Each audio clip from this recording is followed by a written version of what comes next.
Chris Godinez, licensed professional counselor, also the host of We Need to Talk on every Sunday at noon. This video is for educational and informational purposes only. The views and opinions stated herein are mine and mine alone. They do not represent the ACA, the APA, or any other therapist for that matter. Boom, shakalaka, done. Okay, I would like to thank my sponsor, BetterHelp, BetterHelp, BetterHelp.com/Chris Godinez. They are an online therapy company. They are international. They are worldwide. So no matter where you are in the world, if you need to get to a therapist and you're in a place where you're on a waiting list forever and a day, please go to BetterHelp.com/Chris Godinez, and they will have you fill out some questions and get you in with a therapist here in the US of A. So there it is, BetterHelp.com/Chris Godinez, and they're very, very affordable, which is really good. And I've been hearing, again, getting a lot of good feedback from people who are using them. So thank you, BetterHelp.com/Chris Godinez. Okay, let's dive into the questions. I'm having a very difficult time meditating. I cannot seem to stay out of my head or in the present moment. I get wrapped up in what I'm thinking. What do I do? Okay, meditating takes practice. It really does. So I think a lot of people have this mistaken thought or mistaken belief that they are going to sit down and suddenly be able to start meditating for like hours. And no. So when I first started meditating, it literally was like, okay, I'm going to set the timer for 2 minutes. Like seriously, 2 minutes. And let's see if I can just make myself be able to acknowledge the thoughts and let them pass. So just, you are the sky, the thoughts are the weather. They're going to come and go. Just let them come and go, So really it is not, what's the word I'm looking for? Don't set these unrealistic expectations. So when you first start meditating, it is seriously going to be no more than maybe a minute or two, and then as you get used to letting the thoughts come and go and not engaging with them. So, there's a whole bunch of really good meditation videos on YouTube. So just go and find one that, guided meditation is really good because you're listening to it and they're guiding you through it.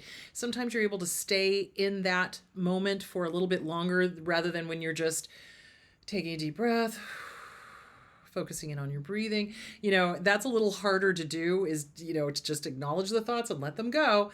So maybe a guided meditation would be a good way to start. That's a good starter kind of thing. Breathing meditations are great. And I think the biggest thing is don't judge you. No judgy. No judgy you. No judgy you. No judging you. No judging you. No, don't do it. Because the thing of it is that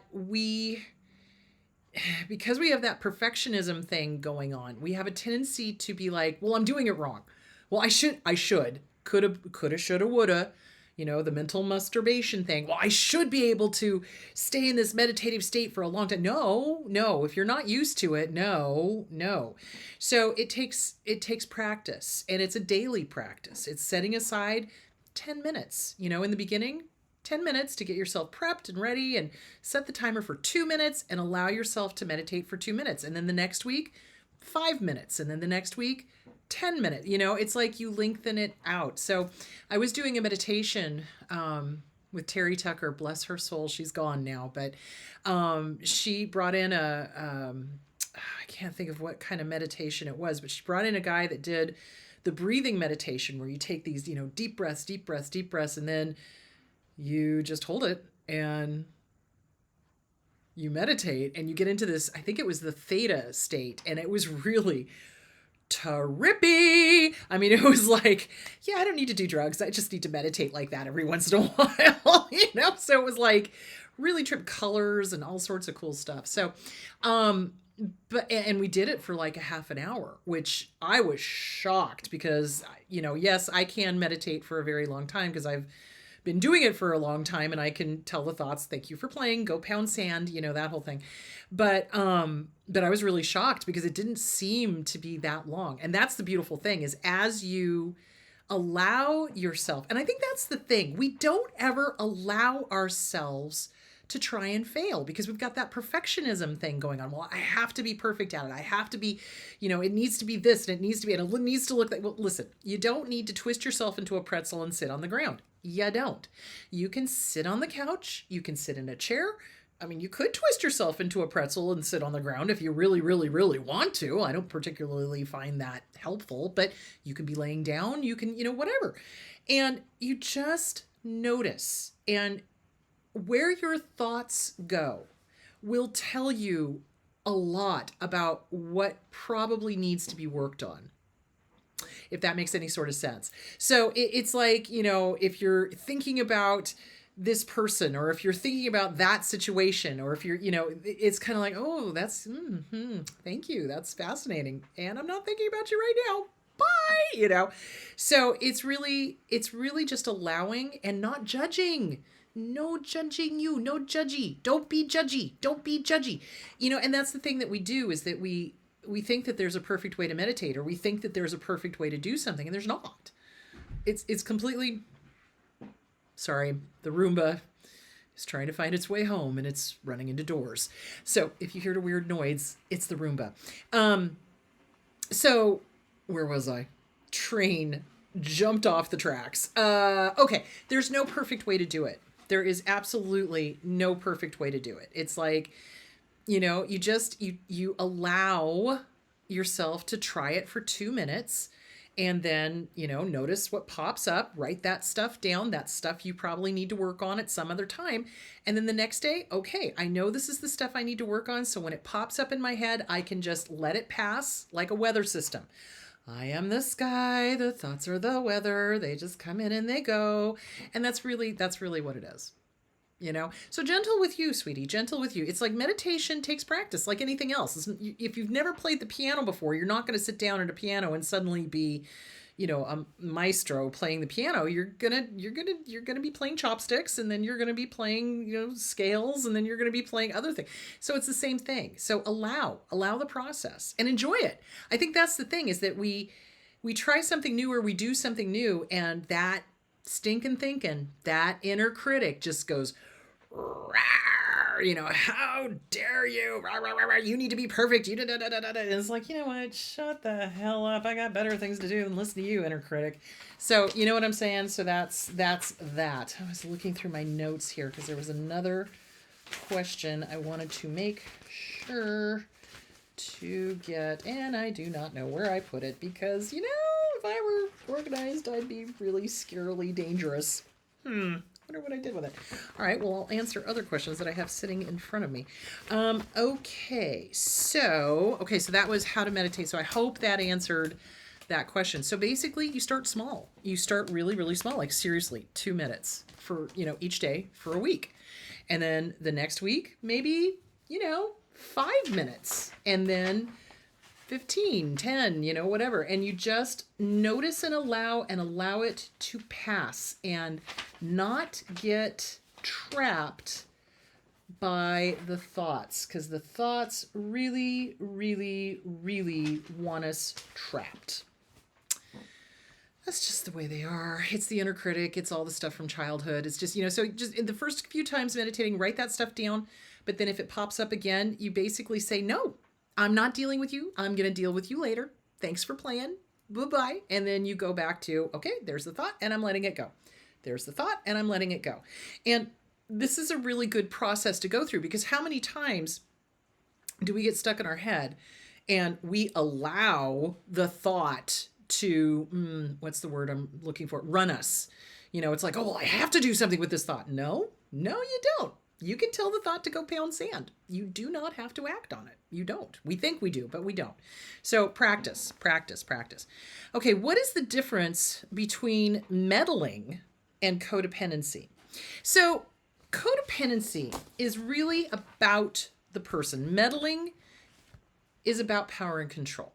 So meddling is when, say, for example, a narcissistic in-law decides to enmesh themselves with the son or the daughter, and they start trying to control the relationship and trying to control what is said and what is done and where they go and what they do and et cetera, et cetera, et cetera, and what they buy and, things like that. So meddling is what covert narcissists do. Codependency is where that person feels like their well-being depends on the other person being okay. So it could be meddling, there could be a little bit of, meddling in that, but it's mostly where this person who's codependent really truly, okay, so here's the codependent person, here's the person. They truly feel like if this person over here is not okay, that somehow they're not okay. And so they just give and give and give and give and give and give and give and give and give and give, and then they keel over, or they get really resentful. And what usually ends up happening with codependency is that the person that's being leaned on also gets very resentful. So, because there's this expectation, there's this, all of this stuff. So they're similar, but they're a little different. So meddling kind of implies what's the word I'm looking for? Well, it's control. It's control and it's power. And meddling is unwanted. So in other words, like, let's say you've told the mother-in-law, stay out. This is our marriage. Not interested. Stay out. And the mother-in-law keeps inserting herself into it, or the father-in-law. Remember, they can be abusers too.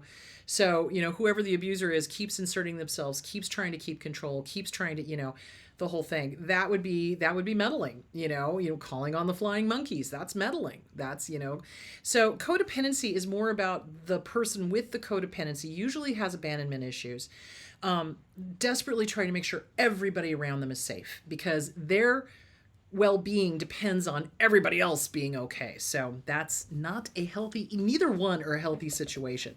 So meddlers, like I said, tend to be not codependent. They tend to be covert narcissists, and the meddling is malicious. There's the word I was looking for. Malicious. So it's with ill intent. They say it's with good intent, but actually it's with ill intent. So, for example, they get in the middle of arguments between couples. Covert, overt narcissists trying to control the son or the daughter, that type of thing. Oh, well, I'm just doing this for your own good. That's your big clue. When somebody says, I'm just doing this for your own good, run, do not walk to the nearest exit because there's something wrong going on. So, I'm just doing this for your own good. This is for your own good.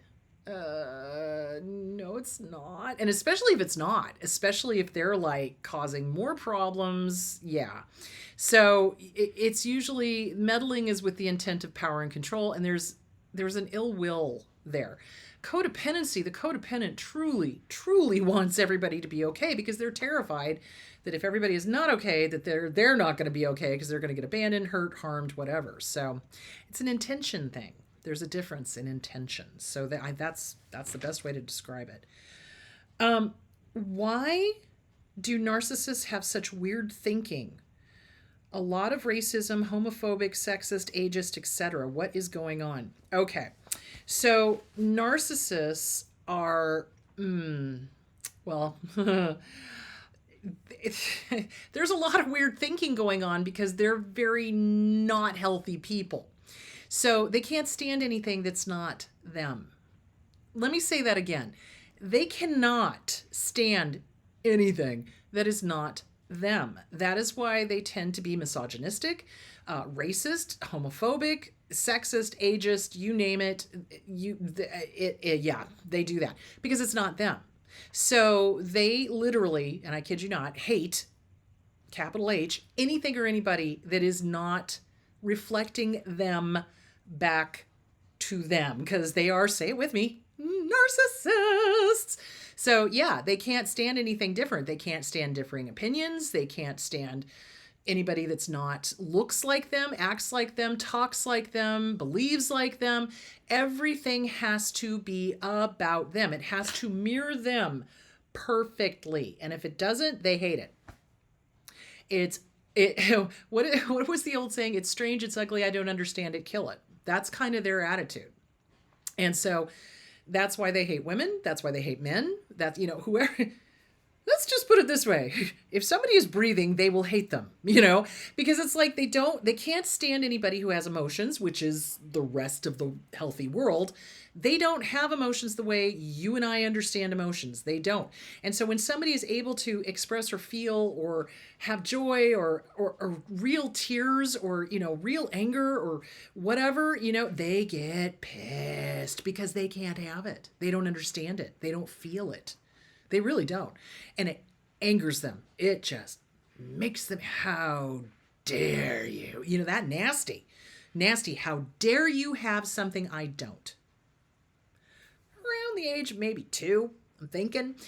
So they get very angry when somebody has something that they don't, or somebody is completely different from them and has a different set of, living culture, values, things.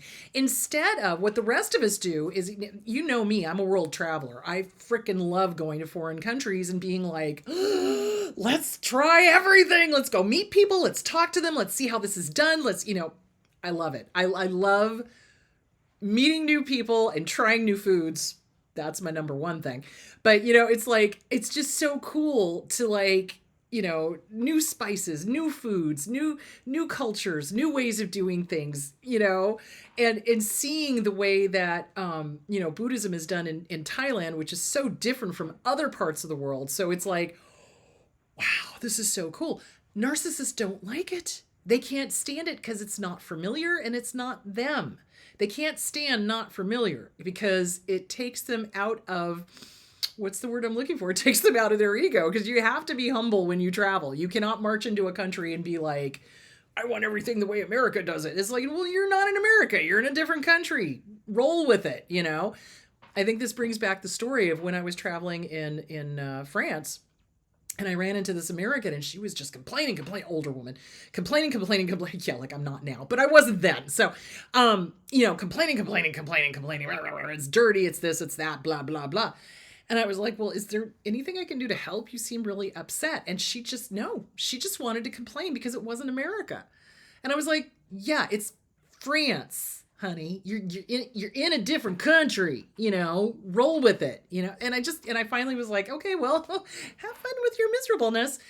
And I left and I had a great time. And it's like, yeah, everything was foreign, because it was, and I'm walking down the street and I'm like, the dogs are barking in French. Oh my God.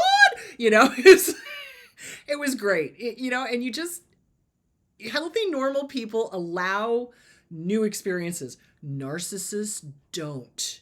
They don't like things that are not them. They don't like things that are not familiar. They don't like things they can't control. So when you're in a foreign country and you don't speak the language and you've got a few phrases down, you're not in control. It's like you're hoping people are nice, and you pull out your phrase book and you do the best you can. Or phrase book. Look, I'm dating myself, but your phone with the phrases on it. And they don't like the feeling of not being in control. They don't like the feeling of not being the bigwig. So that's one thing that they do.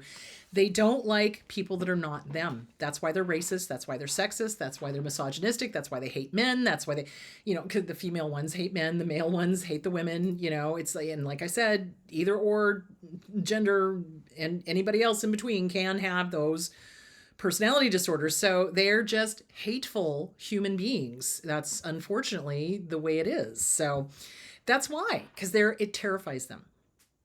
Remember, anger is based in fear. Let us be clear about that. So when you see somebody who's really angry all the time, they're fearful, like nobody's business. Fearful, like nobody's business. And, you just kind of go, wonder what the fear is. Oh, there's the fear. You're afraid of not being in power. You're afraid of something different because you can't control it. Interesting. So, yeah. So there that is. I hope that answers the question. Okay, so there is that. Okay. Do narcissists switch between the different types? Grand, overt, covert, communal, somatic, etc. Yes, they absolutely can, and they do. So remember, anyone who is narcissistically personality disordered is a manipulator. If their lips are moving, they are lying, and they are desperate to stay in control, okay? And they will switch between the different types depending on who their audience is, who their target is, and what they want to get. So let's just quickly go over the different types. So the grandiose ones, the overt ones, they're the you can see them coming a mile away because they basically are telling everybody and their dog, look at me, look at me, look at me. I'm fabulous. I'm the best at this. I'm the best at that. I have the best of everything. I'm the best, the best, the best, the best. Look at me, look at me, look at me. And you can tell an overt, grandiose one because they cannot stand being ignored. None of them can stand being ignored, but the overt ones in particular cannot stand being ignored. So they are desperate for supply and attention. They need that the way the rest of us need oxygen. So they're constantly tooting their own horn. I'm the best of everything. I'm the best of this. I've got the best of this. I've got the best of, I'm the best of this. I'm the best of, even though they have absolutely no qualifications, right? Or anything to back up, I'm the best, right? So those are the overt ones. They're usually the ones that announce loudly that they're narcissists because they don't understand that narcissism is not a good thing. Also, what I've seen them do, and let's just talk about this for a moment, shall we? So when John and I were in Salt Lake City doing the meet and greet, we had to go through Las Vegas because there was the fire that was going on the 89 and we couldn't just come straight down, which is what we would normally do. So we ended up stopping in Vegas and we went to this restaurant and God. So, okay. Didn't realize that there was the NHL draft going on at that time. And also something else, there was a broadcaster convention. And so I was standing in line with all of these broadcast people, journalists, talking heads, the whole thing. And I'm like, oh, I can cut the narcissism with a knife. I mean, it was bad. It was real. Just listening to some of these people, I was like, I'm going to need to go meditate after this, take a shower, maybe take a shower, then meditate because I've been slimed. So we go to this restaurant because we were starving. We hadn't eaten since we left Salt Lake. And nothing was open except this one restaurant called Mr. Chow's. Okay. I'm in sweatpants and a t-shirt because we'd been traveling all day. I didn't realize Mr. Chow's was like a chi-chi kind of restaurant. So we get there and thank God they did not have a dress code because other people were in and there were some people that were in like tuxes and, evening gowns. And then there were other people that were dressed like us. So I'm like, whew, thank God. So I'm sitting there and this guy and a date next to me are talking. And he's going off on, well, I have CPTSD. Apparently now CPTSD is now a thing among narcissists. So let's be clear here. Narcissists will hear the terminology. They'll go to channels like mine. They'll go to, Kim Said or Shahida Arabi or Richie Grannon or any of the other ones that are talking about narcissism and personality disorders. And they'll glean stuff that they think that they can use. And then they start spewing it, thinking that they're going to sound sympathetic to a target that, might have CPTSD themselves. And this guy was going on and on and on. And I'm sitting there going, oh, I feel like Obi-Wan because the narcissism is strong in this one. Oh, and John leans over and he's like, if he has CPTSD, I'm a monkey's uncle. And I'm like, yeah, I know. So it was just, they are out there. So, and the woman was falling for it. Unfortunately, I so badly was like, let's go to the bathroom, shall we? Let's talk. Let me hand you this book. So yeah, it's just crazy. I'm sorry. What was the original question? Okay. So grand, overt, covert, somatic. Yes. And they will pretend to be victims. Current events anywhere with a defamation lawsuit. Y'all know what I'm talking about. So yeah, do you see where I'm going with that? So they will pick up the terminology. They'll use that. They'll pretend to be a target. They'll pretend, oh, I have CPTSD. No, you don't. Because people with CPTSD don't generally talk about it a lot out loud unless there was somebody they really trusted, usually not in a public place. So yeah, because there's a lot of shame involved. There's a lot of, and of course, since narcissists don't feel and they don't feel shame, that guy would not have understood that. So anyway, yes. So they do switch between the overt, then the covert. The covert would kind of be what he was playing. Okay. So what this guy was playing in the restaurant. So victim, victim, victim. Look at me. Poor me. I've been abused. Blah, blah, blah. Feel sorry for me, etc. So that's, yeah. So they do that. So the covert ones are the victims. I do all of this for you. Murders, lots of murder. I do all of this for you. You don't do anything for me. And that came out as well in that conversation. Oh, my kids don't talk to me anymore. And I'm just like, there's probably a reason for that. So yeah, John and I were just like, don't say anything. Don't say anything. Just don't say anything. No, won't end well. Don't say anything. Oh yeah. Thankfully, they left pretty soon and we were able to enjoy our meal. So, because they were literally right next to us. I mean, it's like the way they had it set up. It was like people were like next to each other. So, yeah. Anyway, okay. So the overt, covert, somatic are all about the looks. All about the looks. They have to have the perfect hair. They have to have the best physique. They have to, they're the ones that work out all the time. They're the ones that have the perfect hair, perfect nails, perfect everything, lots of, plastic surgery, et cetera, et cetera, et cetera. And then there is the communal, which are the cult leaders. So the cult leaders are the ones that gather people to them, and they hide behind whatever religion. I mean, there are cult leaders in Buddhism. There are cult leaders in Christianity. There are cult leaders in Islam. There are cult leaders in Hinduism. You name it. There's cult leaders. If there's a religion, there are going to be cult leaders because they are going to claim that they are the way and the light. And then they hide behind the robes of whoever the actual, religious person is. And then they claim that the only way to get to that religious person or heaven or nirvana or whatever is to give them, the cult leader, all your worldly possessions because they'll get rid of it for you. Yeah. Oh, please.